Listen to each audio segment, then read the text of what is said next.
Hello everyone, welcome to my channel వాస్విస్ multiverse. ఈరోజు మీ ముందుకు ఒక మంచి స్నాక్తో వచ్చానండి. అదేనండి పల్లీ చెక్కి. మన 90s కిడ్స్ అందరికీ ఖచ్చితంగా స్నాక్ అనగానే మన మమ్మీస్ మాత్రం మస్ట్ అండ్ షుడ్గా మన స్నాక్స్ బాక్స్లో ఇది పెట్టేసేవారు కదండి. అయితే పల్లీ చెక్కి లేదా నువ్వుల చెక్కి, ఇది లేకుండా మాత్రం నా స్నాక్స్ అయితే కంప్లీట్ అయ్యేది కాదు. ఖచ్చితంగా మా మదర్ పెట్టేవారు, రోజుకి ఒకటైనా తినాలి అని చెప్పి. ఈయన కోసం మా మదర్ నాకు ఈ పల్లీలు అండ్ ఈ బెల్లం శ్రీకాకుళం నుంచి వచ్చింది. నిజంగా అండి, కుండ బెల్లం చాలా బాగుంది.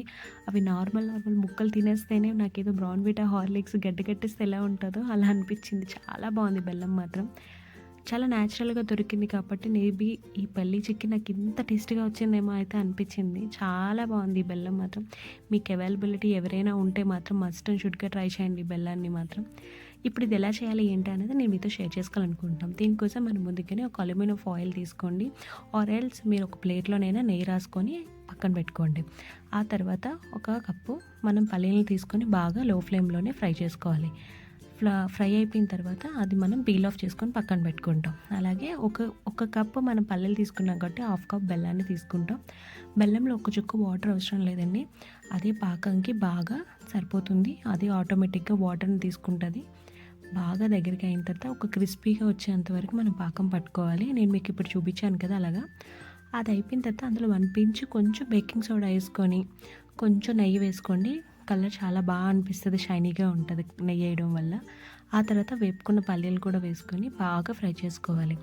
బాగా మన పల్లీలకి పట్టిన తర్వాత వెంటనే మన అల్యూమినియం ఫాయిల్కి నెయ్యి రాసుకున్నాం కదా, అందులో వేసుకొని బాగా స్ప్రెడ్ చేసుకోవాలి.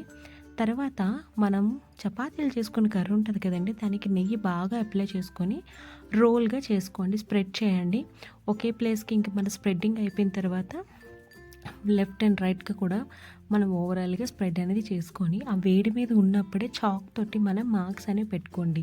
ఇలా పెట్టుకోవడం వల్ల మనం చల్లారిన తర్వాత బ్రేక్ చేయడం చాలా ఈజీ అయిపోతుందన్నమాట.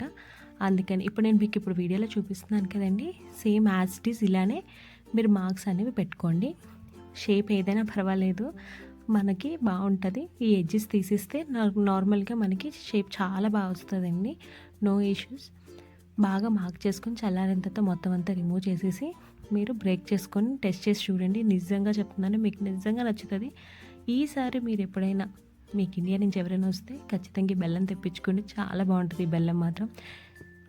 అలాగే నాకు ఈ వీడియో కానీ మీకు నచ్చినట్టయితే like and share and subscribe చేయండి. మీకు ఇంకా ఎలాంటి వీడియోస్ కావాలో కామెంట్ సెక్షన్లో కామెంట్ చేయండి. నేను అలాంటి వీడియోస్ అన్ని పోస్ట్ చేస్తూ ఉంటాను. ప్లీజ్, చాలామంది నా వీడియోస్ చూస్తున్నారు కానీ సబ్స్క్రైబ్ చేయట్లేదు. Please subscribe to my channel. Thank you very much.